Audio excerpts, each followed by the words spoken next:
Assalamualaikum warahmatullahi wabarakatuh.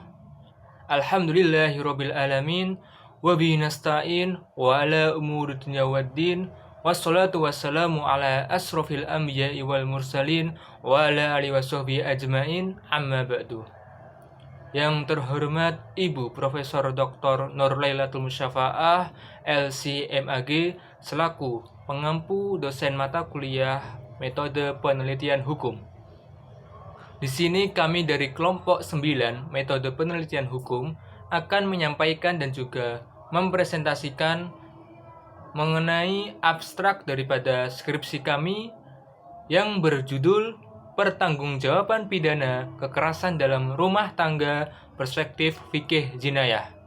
Analisis putusan Hakim nomor 180 garing Pitsus garing 2020 garing Pengadilan Negeri Sidoarjo. Adapun yang melatar belakangi daripada penelitian kami ini yaitu ditetapkannya putusan Hakim nomor 180 garing Pitsus garing 2020 garing Pengadilan Negeri Sidoarjo yang mana mengenai penjatuhan pidana terhadap terdakwa atas tindak pidana kekerasan dalam rumah tangga, di mana hakim dalam putusan ini memberikan hukuman 3 tahun masa kurungan penjara terhadap terdakwa. Di dalam putusan ini muncul adanya ketidakadilan terhadap korban, di mana seharusnya apa yang sudah dituntutkan jaksa penuntut umum yaitu meminta hakim untuk memberikan 5 tahun penjara terhadap terdakwa, namun hakim malah memberikan hanya 3 tahun masa kurungan penjara. Kemudian dari sini juga terjadi penyimpangan daripada norma hukum yang sudah mengatur tentang KDRT ini, yaitu Undang-Undang Penghapusan Kekerasan dalam Rumah Tangga nomor 23 tahun 2004, di mana seharusnya hakim dalam memberikan putusannya memberikan hukuman yang lebih berat.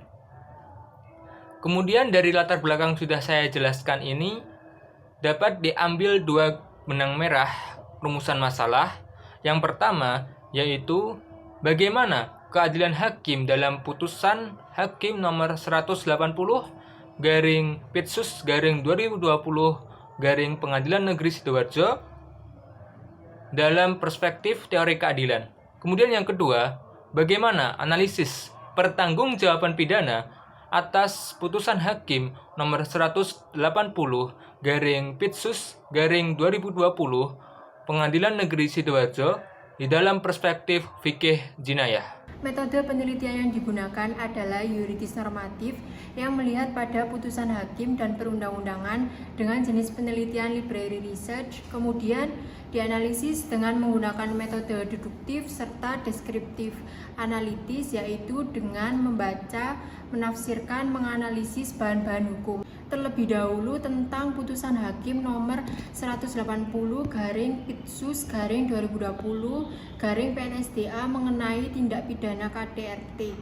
Tahap lebih lanjut dianalisis dari sudut pandang teori keadilan Ibnu Miskawai dan hukum pidana Islam tentang pidana pertanggungjawaban KDRT. Berdasarkan hasil penelitian yang diperoleh dari putusan hakim nomor 180 garing Pitsus garing 2020 garing PNSDA, keadilan bagi korban belum terpenuhi karena penjara 3 tahun dianggap tidak sebanding dengan tingkat kekerasan berulang yang dilakukan oleh terdakwa UU nomor 23 tahun 2009. Di sisi lain, bertentangan dengan konsep keadilan Ibnu Miskawai yang mengutamakan kebijaksanaan, keberanian, dan kesederhanaan.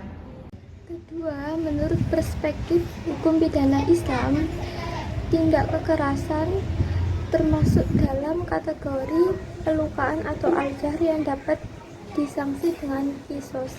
Namun, kisos pun dapat berubah menjadi takzir karena tidak terpenuhinya syarat-syarat dari kisos itu sendiri, yang mana dalam hal ini tidak terpenuhinya syarat-syaratnya karena adanya pengampunan dari hakim. Selaras dengan kesimpulan tersebut, maka peneliti merekomendasikan bahwa yang pertama, hakim dalam memberikan hukuman harus memperhatikan nilai-nilai keadilan, terutama mengenai penggunaan pasal yang sesuai dengan keadaan yang dialami korban. Yang kedua, pemerintah harus meningkatkan perlindungan dan pemberdayaan terhadap korban KDRT melalui peningkatan kesadaran hukum kepada masyarakat dan juga kualitas penanganan lembaga. Selain itu, evaluasi terhadap sanksi pidana dalam Undang-Undang Nomor 23 Tahun 2004 diperlukan sebagai efek penjeraan kepada pelaku KDRT.